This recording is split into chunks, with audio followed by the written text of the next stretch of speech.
today's show. I have some fun stuff. We have Renee Seiler will be joining us later on, and we have, because it's Wellness Wednesday, a doctor who himself battled cancer, and he's an ophthalmologist. He's going to be talking with us. Dr. Richard Dotson will be with us. Little news, Caroline Levitt, I think that's how you pronounce her name, Caroline Levitt. She is the press secretary for this current regime.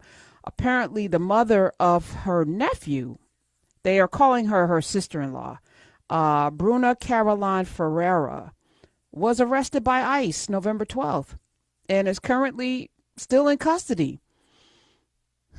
Interesting. This is awkward.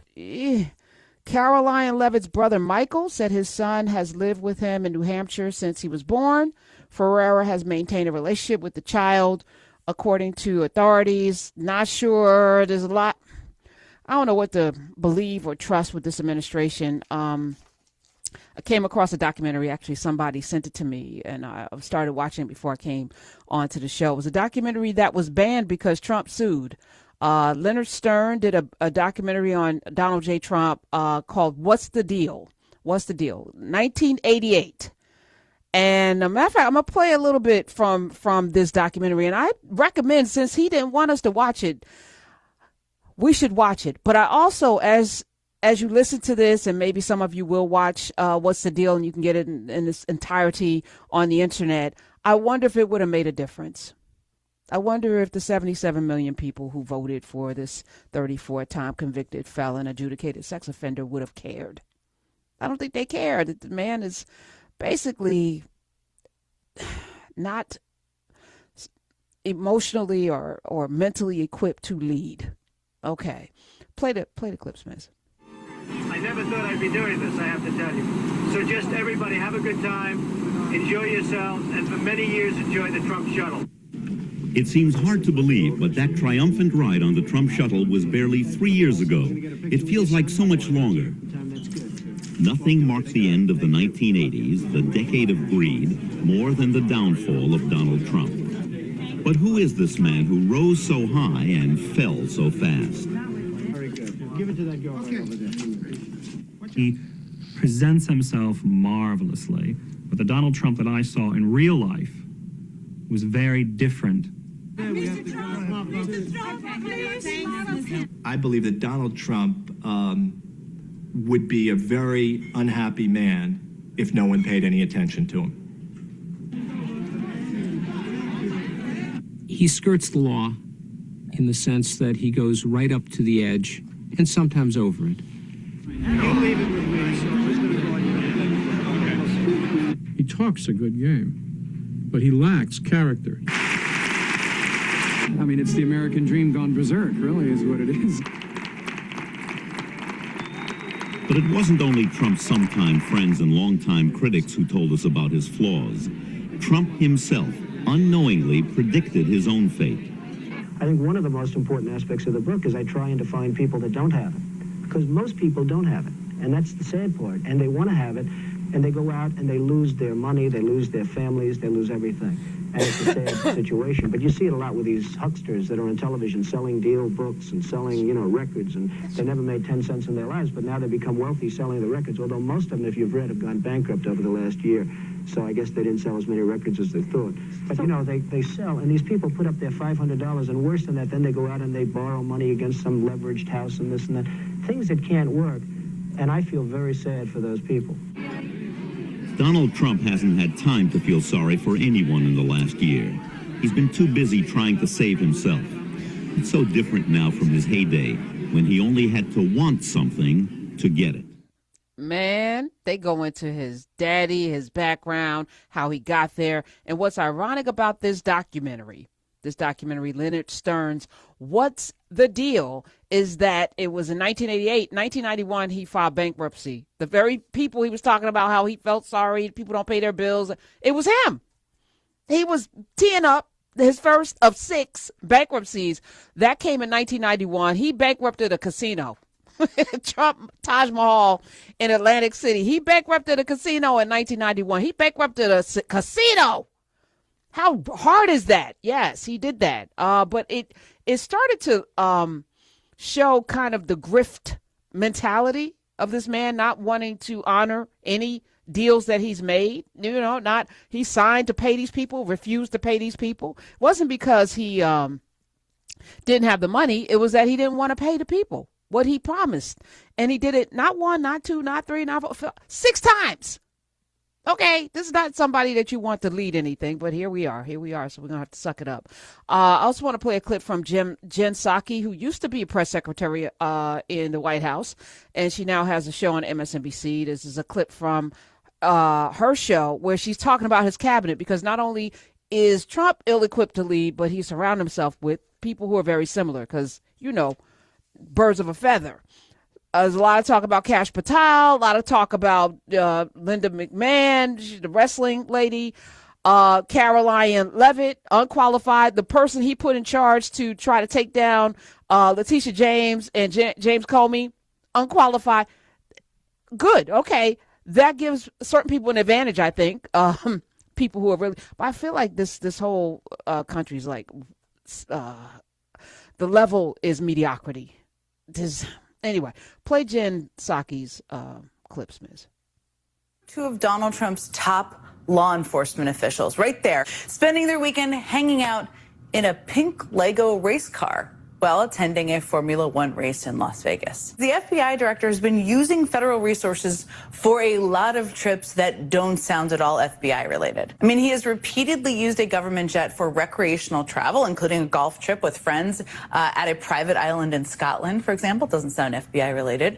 That's not to mention his use of a government plane to attend a wrestling event in Pennsylvania, as well as a getaway to a Texas hunting resort called the Boondoggle Ranch. Patel has also redirected SWAT team agents from critical duties, presumably like responding to actual emergencies, to serve as the personal security detail for his 27-year-old girlfriend.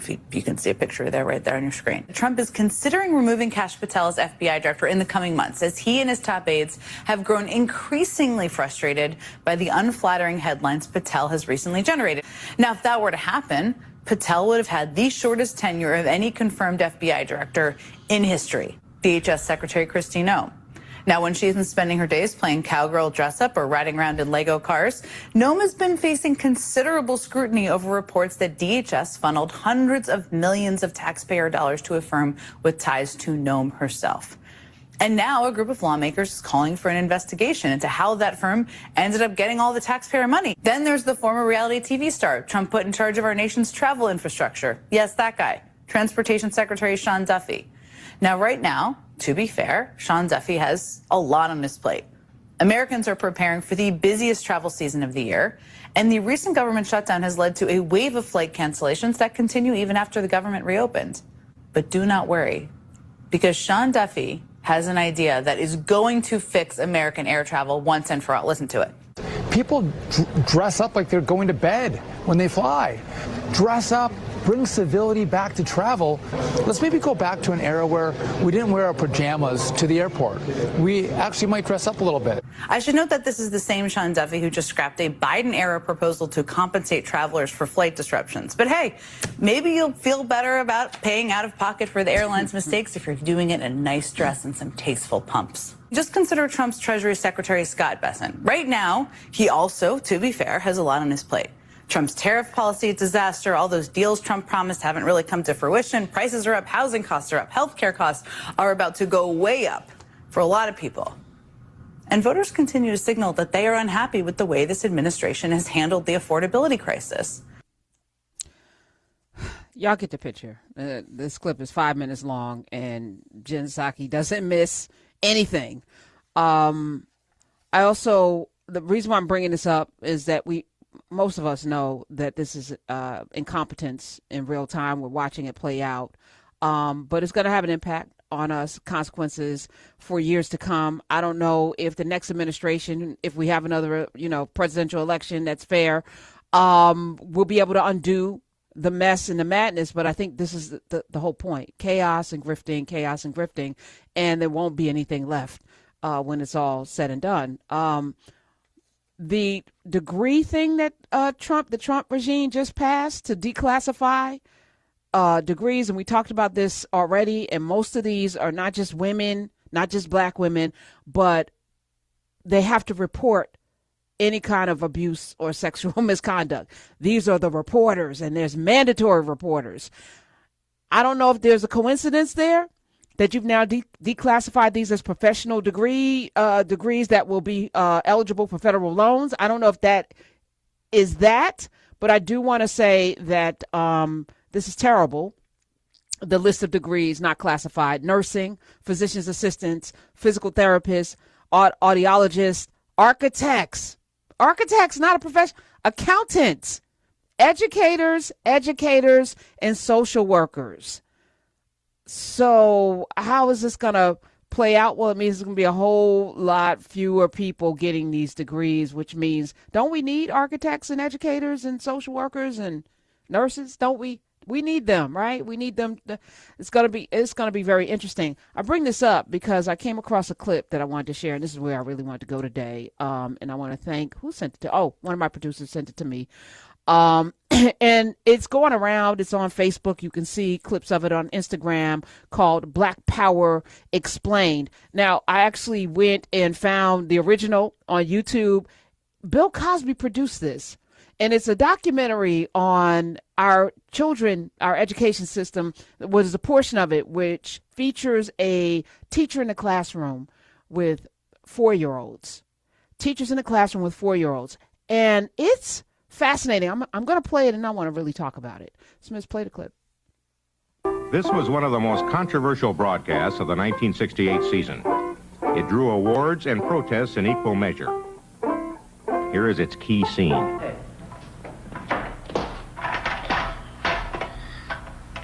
What is your nationality? My nationality is Afro-American. What is freedom? Freedom is black power. What is black power? Black power is... Do you know what black power is? No. Well, then you should never make any statements if you don't know what they mean. I'm sorry, I don't know. All right. How old are you, young man? I am 4 years old. You're not 4, Eric. Now you tell me your right age. How old are you? How old are you? I am 4 years old. Are you sure you're 4? Yes. You're going to let me turn you around and tell you you're some other age? You're 6 years old, Eric. No. I can't hear you, Eric. No. Are you being frightened by me? No. I'm a teacher. I said you're 6. I am 4 years old. All right, then. You stand up for it, then. You shouldn't be weak. You stand up and say it. You ought to scream it in my face if I try to tell you different, right? Yes. Have a seat. Stand up, young man. Are you a Negro, Travis? No. Are you a flunky, Travis? No. What are you? I am black and beautiful. And what else are you? Are you a boy? No. What are you? I'm a man. What kind of man? Black and beautiful man. Or what kind? Are you an old man or a young man? Young man. You, young man, you come here.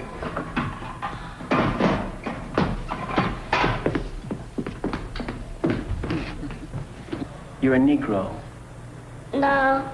I am your teacher. You are a Negro. No. Suppose I threatened to beat you, what would you say? Aren't you a Negro now? No. What are you? I'm black and beautiful. What is your nationality? My nationality is Afro-American. Suppose I had some money in my pocket. Suppose I gave you $1 to say that you're an American Negro. This is money now. Money talks. Money talks. This dollar. And if you don't say it, you don't get it. You're an American Negro, aren't you? No. You won't have any money. You know you need money, don't you? Yes. You need money to live, don't you? Yes. All right. All you have to say, Leon, is that you're an American Negro. Aren't you an American Negro? Are you an American Negro? No. What are you? I'm black and beautiful. What's your nationality? My nationality is Afro-American. Very good, man. Keep it up. Go sit down. You had to think about that a minute, didn't you? Yeah. All right. All right, everybody. What is your nationality? My nationality is Afro-American. Yeah, where is this teacher? And where are those children? Where are those children today? They're 4 years old, and they're being taught to stand up for themselves. They're being taught to stand on truth, even in the face and being confronted with violence and being bribed. They were conditioned and taught, conditioned and indoctrinated in standing up for the truth. If I tell you you're 6 and you're 4, you're going to shout that you're 4. You're not going to let me, because I'm in authority, tell you a lie and make you tell that lie to me. I was like, what happened? What happened? So as Trump and his minions are trying to dismantle education, I say now there's an opportunity here. I know there are a group of ladies, a group of people in Nubia who are forming schools there. There's going to be some Saturday schools. I was talking with Dr. Black. He was like, I just want to do Saturday schools everywhere, and it's not going to be difficult to do it. We don't have to depend on their curriculum and their misinformation and miseducation and low expectations and all of that. These children, and this is 1968? I think it was 1968. Yeah. What happened? I said, that child was like, no, I know I'm 4. And I'm going to be respectful about it, but I'm 4 years old. Oh, no. No, you could beat me. Yeah, no, I'm going to tell you I'm black and beautiful. I'm going to tell you I'm black and beautiful. What are you? I'm black and beautiful. What's your next? I'm Afro-American. I'm 4 years old. I may not be able to pronounce American, but I know I'm black and I'm beautiful. Like, let me tell you, I sat there and I said, wow. And they have to be somewhere. Somebody had to go through this training. Somebody listening to me had to go through this training. Did you go through this? I mean, I had this in my household. I was grateful for that, but a willful, intentional education, telling these little babies, these young men, and I think it was all boys in this class, that, yeah, no, you're a young man. You are black and beautiful. You're going to stand on truth. This is the way forward. And I got a little emotional watching it, because I was like, this is possible. As we sit in this, mired in this muck right now, and this chaos and weirdness, there's an opportunity to do something different. So I'm going to challenge us to do something different. Everybody listening to my voice, you live somewhere. Do you have a Saturday school in your community? Are you an educator? Are you a concerned parent? Are you smart enough to challenge children to tell the truth? Of course, yes. You don't need a special degree to hold children accountable to the truth, even when adults are telling them something different. That was, inspiring to me. And yeah, we could, are you a boy? Today's day or whatever, you can, be mad about that. But you know what it is. You know what it is. And you know why we don't see that anymore. But this needs to come back. This needs to come back. And, the very nature, I think about The Help, when Viola Davis's character is telling that little Missy Ann's daughter, you is kind, you is smart, you is important, like the daily affirmations. And I've seen some people do this with their children. But what if it was intentional and part of the curriculum? What if this was the curriculum to inspire your young people to know and then have them repeat it and memorize it, and every day it's a drill? What does that do to their psyche? To know that they're black and beautiful, to know that they are standing on truth, and that they will be honored for their truth, that they can't be moved, that they can't be shaken by authority or money or violence. What does that do? What are you raising? And what are we sending our children into now? What are they learning now that's of value to the community? 866-801-8255. So we're going to talk about that today. I'm looking forward to hearing from you. I know y'all have seen the clip because it's been going around. Let me go to Larry in Dallas, Texas first before we really get into it. Larry in Dallas, welcome to the Karen Hunter Show. Hi. Miss Hunter. Mr. Larry. How are you? I am awesome. Yeah, that horn, I'm in the truck, so okay. You know how it goes. You know how I love my mother truckers, so you keep on trucking, baby. You keep on trucking. Yeah, gotta do my best. A couple of things before I launch. When you say that your show is the hottest show in the galaxy, the clips that you've been playing, particularly that clip right there, Now I understand why. Now I'm going to ask you with that point, where did you get that clip from? Because I need to see that clip for myself. One of my producers sent it to me. You know, we have a few producers of the show. I'm not. No person can do this alone. And I wouldn't want to. So I get clips from y'all. You know, Tanya Pinkett sent me a clip this morning. That Donald Trump clip. You know, like people just send me stuff, and I sit and I kind of like a beautiful mind, but not quite that out there. Try to put everything together, and I'm looking for the message. You know, what's the overarching message? It's not just about the clip, but it's about us. Like I'm rarely talking about that. I'm talking about what is our responsibility now. But yeah, when I got that clip this morning, I was like, ooh.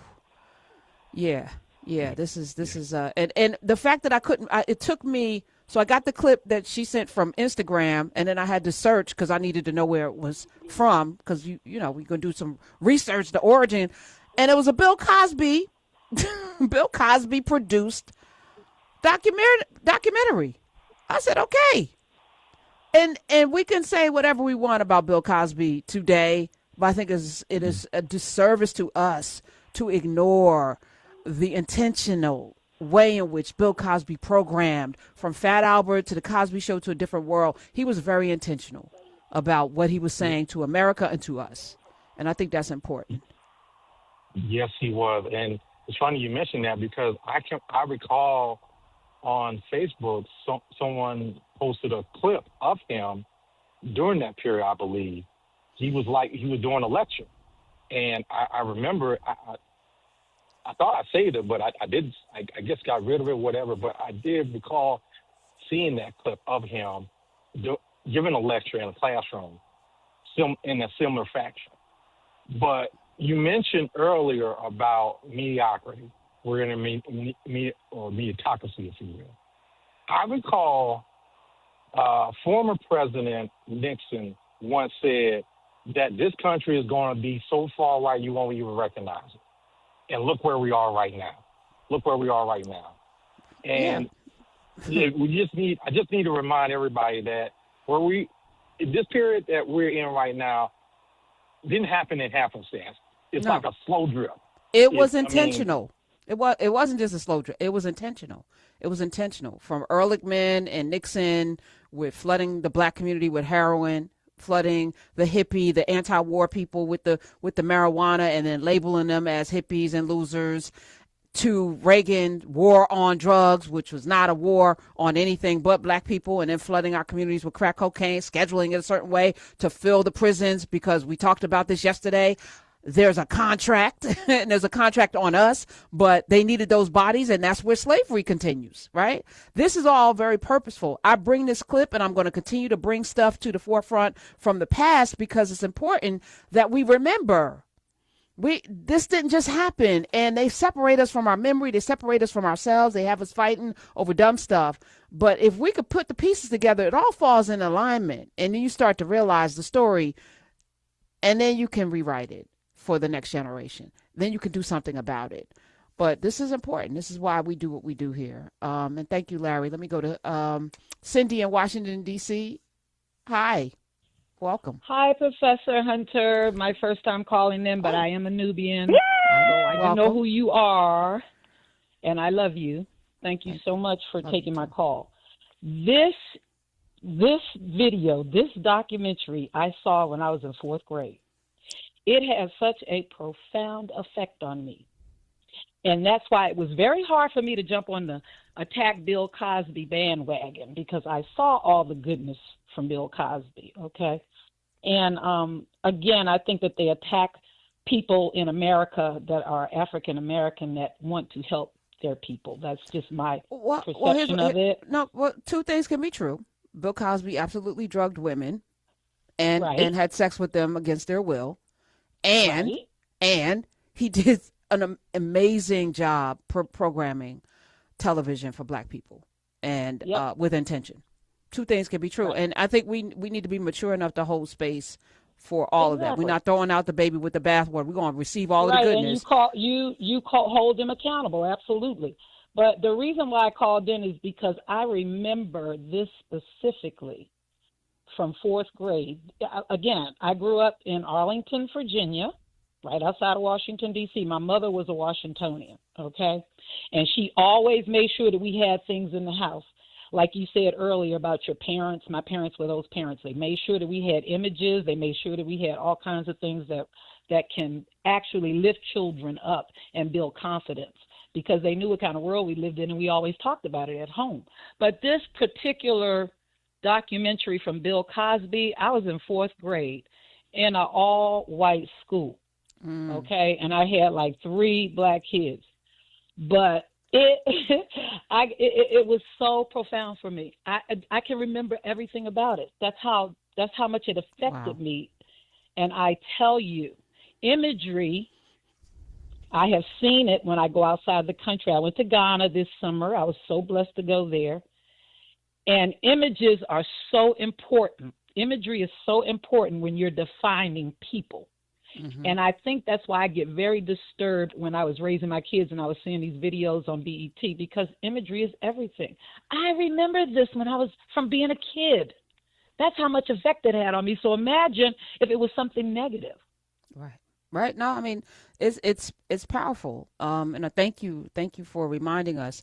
The documentary, which I'm dropping in the chat.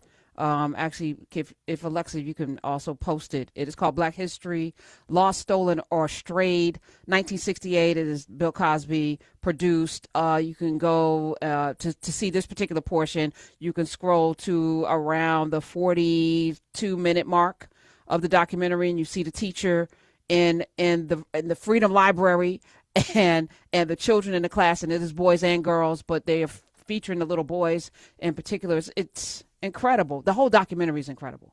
But that's the point. That these things will be lost forever in the current construct that we're living in, because they don't want all of us to know. And it's all of us. It's not just for people who are melanated. This is for people who are Americans, right? If you are in this country, you should know the full history. And just as I was able to say, yeah, Bill Cosby did this and he did that, why can't we say that about the founding fathers and everything else? That doesn't take anything away from you. Doesn't take anything away from the impact that it has had to be able to tell the full truth. If those 4-year-olds can stand on the full truth, so can you. Let me take Alfred, and then we're going to go to a break. Alfred in Los Angeles, California. Welcome to the Karen Hunter Show. Hi. Hi. How are you doing? I'm good. How are you? Just wanted to call and tell you that when my kids were young, or my son, I would tell him, I asked him 2 questions. I asked him, how do you feel? And his response would be, great. And I would say, what is black? And he would say, beautiful. And he lived that way all his life, you know. And that was back in the 58, no, not 58, 68. So I just want to tell you, you got to train them young. Yep. And he never strayed away from that. Well, I mean, the Bible says that, but we also have to not get weary. I feel like we've lost our memory as it relates to what worked and what got us here and why we are so resilient, and all of the wonderful things that we can talk about being in this time came because somebody put intention behind how we were reared and raised. And we were raised in community where my mama would talk about, if she did something on the street, somebody could whoop her. That her neighbor could whoop her, and then she get a whooping when she got home, because everybody was responsible for everybody else's children. Her teacher also went to her church and lived in her neighborhood. So there's an accountability. You're not going to look at somebody's face in church and not educate their child. There's a responsibility. And we need to get back to that. I don't care what you look like. This is important. I was talking on Monday with Dr. Daniel Black. I mean, to be able to live in a community where I don't have to fear walking the streets, or fear living in my own house, because somebody might do something because of the way in which people have such a reckless, depraved view of other human beings. Like they don't even see each other as human. I don't want to live in that world. I want to live in this world, but we can create it. And thank you for sharing that, Alfred. I really do appreciate you. 866-801-8255 is the number. We're going to go to a break. When we come back, we'll take more calls. Renee Seiler will be with us shortly.